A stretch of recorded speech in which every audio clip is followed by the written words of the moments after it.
हफ्ते में एक निकलनी है। एक हफ्ते में। दूसरा सवाल ये है कि जब हम रोजगार की बात करते हैं तो रेलवे को लेकर लोगों की उम्मीद रहती है कि रोजगार आएंगे, और जब पिछला जनरल इलेक्शन था उससे पहले एक तरीके से अभी 1,54,000 लोगों का रोजगार कंप्लीट हुआ है। 1,54,000 लोगों का, 1.5 लाख लोगों का रोजगार अभी कंप्लीट हुआ है। एम्प्लॉयमेंट ऑर्डर्स मिल गए, लोगों का रजिस्ट्रेशन हो गया, आगे जॉब में अब उनके ट्रेनिंग के लिए लोग जाने लगे। जैसे ये प्रोसेस कंप्लीट हुआ, नेक्स्ट प्रोसेस चालू हुआ। बहुत लंबे समय से सबकी डिमांड थी कि इसको एनुअल बनाया जाए। एनुअल इसलिए बनाया जाए, अगर 4-4, 5-5 साल के गैप में आता है तो कई लोगों की एज निकल जाती है उसमें से, राइट। इसीलिए अब एनुअल सिस्टम की तरफ मूव कर रहे हैं। जनवरी में, अप्रैल में, जून में और अक्टूबर में, इन ये चार बड़े चंक है, एएलपी, टेक्निकल, नॉन टेक्निकल और ग्रुप लेवल 1, ये जो 4 बड़ी कैटेगरीज हैं, इन 4 बड़ी कैटेगरीज का साल में 4 हिस्से किए गए कि जनवरी में स्टार्ट करें एक जो एएलपी का, दूसरा टेक्निकल स्टार्ट करें अप्रैल में, नॉन टेक्निकल स्टार्ट करें जून में, और अक्टूबर में स्टार्ट करें लेवल 1, और ये साइकिल चलती रहे।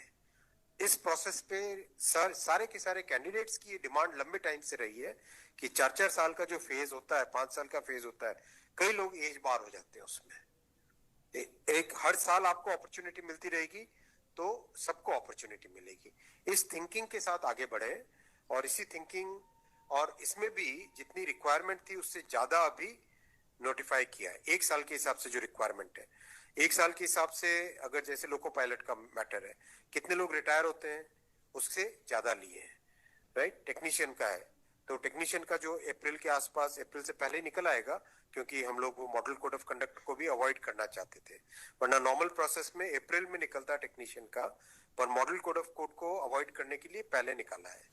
तो जनवरी, अप्रैल, जून, अक्टूबर, फिर अगले साल वापस जनवरी, अप्रैल, जून, अक्टूबर, फिर अगले साल वापस, इस हिसाब से ये प्रोसेस कर रहे हैं। सर, 1 साल में कितने जॉब्स निकलेंगे इसमें? डिपेंड करेगा जिसकी जितनी रिक्वायरमेंट है। हर एक जोन की अपनी अपनी रिक्वायरमेंट आती है, हर डिवीजन की रिक्वायरमेंट आती है, कोई एस्टिमेट नहीं, हर वर्कशॉप से आती है। एस्टिमेट बनता है, बन के ही तो निकलता है, फिर एस्टिमेट बन के निकलता है ना, फिर हर एक कैटेगरी के लिए अलग अलग बनता है। अभी 1.5 लाख लोगों को जॉब दिया। आप सोचो उस एग्जाम की कॉम्प्लेक्सिटी, 500 से ज्यादा शहर, कितनी शिफ्टें, 1000 से ज्यादा शिफ्टें, 15 लैंग्वेजेस, 1-1 करोड़ लोग एप्लीकेशन। कहीं पे कोई कंप्लेंट आई? 0 कंप्लेंट। कहीं पे कोई paper leak? 0 paper leak. Complete हुआ ना एकदम ट्रांसपेरेंटली। पार्लियामेंट में हमारी ऑपोजिशन के लोग, कांग्रेस के एक एमपी बोले कि आश्चर्यचकित है कि इतना बड़ा एग्जाम कैसे बिना कोई पेपर लीक के हो गया। तो एक उस चीज को भी तो देखो। Thank you sir.